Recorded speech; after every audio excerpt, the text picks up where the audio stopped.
And so it was always this thing of which epoch was better. But the reverence that everyone had, even in those days, was tremendous. And there was always a price difference.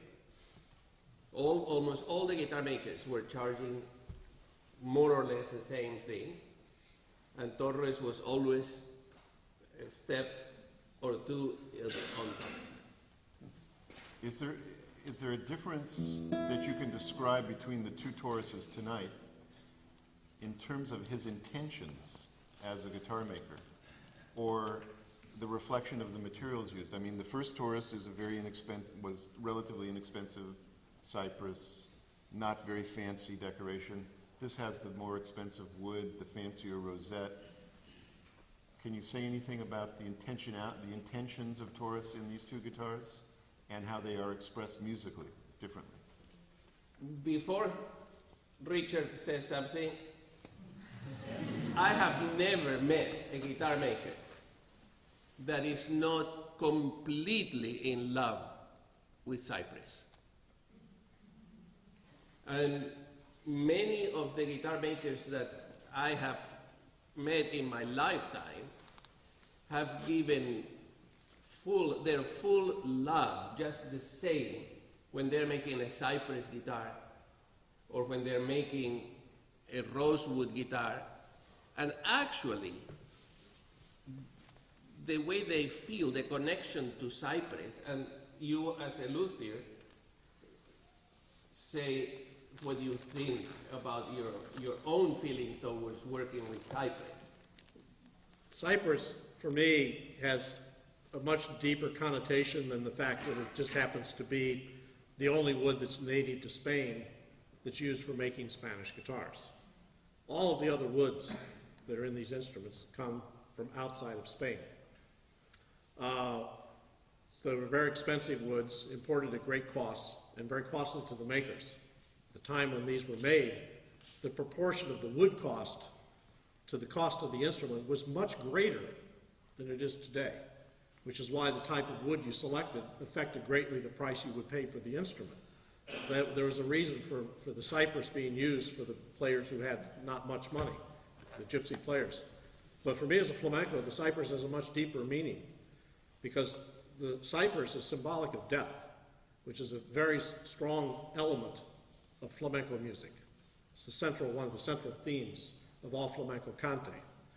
For instance, it's used for making the caskets in which people are buried. And one of the few things that gypsies could survive in the 18th and 19th century was to go into cemeteries and dig up caskets and sell the wood to the guitar makers, who would use the wood that had surrounded death to make the guitars that would accompany the cantadores who would sing about death. And what had more validity and reality than that? So when I said that the head was shaped like a tombstone, that was not by accident that they've chosen the tombstone for the shape of the head. So but also cypress is used in all the cemeteries. As for to surround the but it's used also in castles, and is actually a wood of welcoming.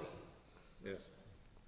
So it's symbolic of death, but it's symbolic of a wood to welcome the spirits. Mm-hmm. So it has, music, and we can get into this is a philosophical thing of music, how it relates to life and death. Because music transcends all barriers, including life and death. Mm-hmm. It goes into all different multi-dimensions, in parallel dimensions when we are playing, when we are listening to music. And guitar makers, when I've always felt incredibly touched by the fact that guitar makers have taken these trees that died. They were living things, They take these living things that have died, and through their love, passion, knowledge, ability, transform them into musical instruments. And then a musical instrument is a living thing. It's no longer a dead thing, it's a living thing that really is a vessel to transport us. And it's a light bulb that doesn't burn out. As a musical instrument, this tree will live longer than it would have lived as a tree. And it will sing. And it will sing. Give us some of these other dimensions. I want to go somewhere. Come on, take us somewhere. It cannot be done on demand. If anyone can do it on demand, you can.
We have to play partial pieces. I've been instructing them all night.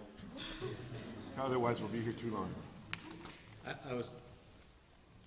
Jody reminded me last night of a recurring dream that I have. And instead of working at my bench in the comfort of my shop, somehow I'm sitting on the stage at the San Francisco Conservatory between Pepe Romero, two other world-class guitarists. And Pepe looks at me and hands me the guitar and says, "Richard, why don't you play some flamenco?" But I love to listen to Richard play flamenco. But instead of handing me a guitar, he hands me a snare drum.